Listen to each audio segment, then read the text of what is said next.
Now, San Francisco is surely one of the most beautiful cities in the world. It's home to the cable cars, one of the most recognizable elements of this beautiful and popular tourist destination. It's easy to see how you could leave your heart in San Francisco. There's so much to see, so much to do, and some absolutely wonderful ways to get where you're going. The beautiful cable cars seem to slide with an effortless motion up and down the steep hills. They're the only cable cars in the world still operating. And it's not just tourists who ride these things. They are indeed utilitarian. We do carry about 1 million people a year to their jobs. The California line is almost all commuters that go downtown to work every day. And you get to know your customers very well. The cable cars are just one piece of the San Francisco public transportation system, a system which is as sharp-looking as it is efficient. There's also a unique collection of historic streetcars. There are electric trolley buses and diesel buses. And there's a modern subway and surface light rail system. It's called the San Francisco Municipal Railway System, or MUNI for short. It's used by nearly 700,000 passengers on an average weekday. Let's take another look at the stars. Lots of people confuse trolleys and cable cars. Both run on tracks in the street. Both have bells. Both are a big part of San Francisco's history.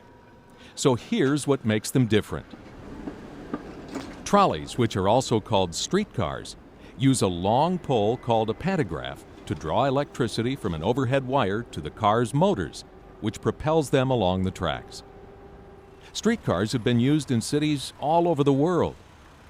Many of those have been transplanted to San Francisco and are painted up in the colors of their original hometowns. Cable cars were invented in the late 1800s, specifically to climb the hills of San Francisco. They're powered by machinery at a central plant, which pulls an underground steel cable through a trench between the tracks. A vice-like grip on the car grabs the cable to pull the car up the hill. We have an 1.25 inch diameter wire rope that's spliced into a continuous loop that runs through the streets of San Francisco about a foot below the ground, about the street level. And this is powered from a central point here at the location we're at now, the Washington and Mason Powerhouse. And these cables are running at 9.5 miles an hour. And the cable cars with a grip device, which is a lever on the car that you can pull back on this lever and it will grab the cable in a gripping type motion. You think of a pair of pliers grabbing a wire, they squeeze down on this cable, and as they attach to the cable, the car moves forward. And that allows the operator to control the forward motion and to release the cable when he needs to at an intersection or to pick up passengers. Some of the cable cars are antiques. There's constant renovation and restoration. And some of the cars are brand new. The oldest one currently in service was built in 1888 by the Mahoney brothers, and that's car 28. We make new cars from the ground up. We start out laying a keel just like a ship with 2 steel I-beams and proceed out from there. It takes about 18 months to build a car. It was the trolley car in the early 1900s that helped trigger explosive urban and suburban growth in America, bringing easy mobility to America for the first time.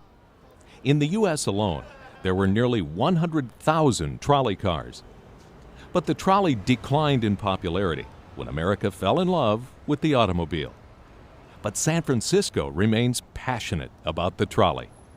It's an appreciation for history and a tenacious attention to efficiency and safety that keeps this system running so well. And it's a system with dedicated drivers who are in ways like artists in motion. And when you watch how they actually operate, it requires them doing about 15 things at once. Standing up on a brake, releasing the grip, pulling the track brake, swiveling their head, communicating with the people around them, and looking for the traffic. It's a real art form. Not everyone can do it. The cable car system is America's first moving national historic landmark. And what better place to have such a museum in motion than in one of America's most wonderful cities?